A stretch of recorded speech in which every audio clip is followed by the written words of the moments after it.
এই মুহূর্তে আমি আছি কুমিল্লা জেলার বুড়িচং উপজেলার গুমতির পাড়ের মধ্যে। আমরা জানি কুমিল্লা জেলার বুড়িচং উপজেলার গুমতির উত্তর এবং পূর্ব পশ্চিম পাশে মোট 9টি ইউনিয়ন আছে। এর মধ্যে নদীর পূর্ব পাশে 5টি ইউনিয়ন: বুড়িচং সদর, ষোলনল, পাকশিমুল, পীরযাত্রাপুর, রাজাপুর।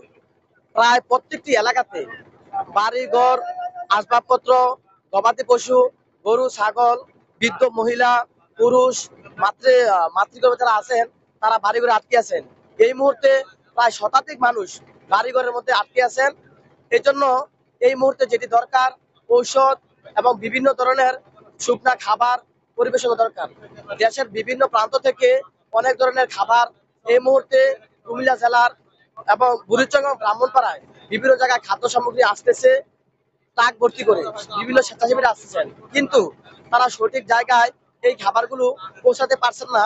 এর কারণ হচ্ছে বিভিন্ন ধরনের যে ব্যবস্থা থাকা দরকার, ট্রলার, নৌকা, স্পিডবোট, এগুলা হাজার টাকা দিয়ে এখন পাওয়া যাচ্ছে না।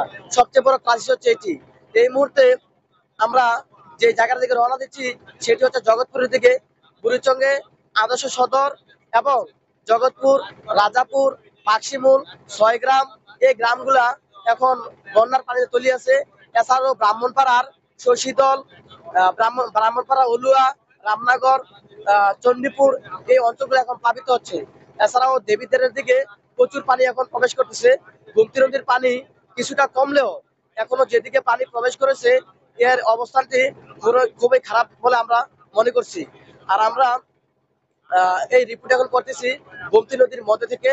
আমরা এখন যাচ্ছি বিভিন্ন আশ্রয় কেন্দ্রে, এবং আমাদের সাথে একটি টিম রয়েছে। তাদেরকে কাজ হচ্ছে আজকে সারাদিন বিভিন্ন জায়গায় যারা আটকে আছে তাদেরকে উদ্ধার কাজ করার জন্য উদ্ধার কর্মীরা এগিয়ে যাচ্ছে।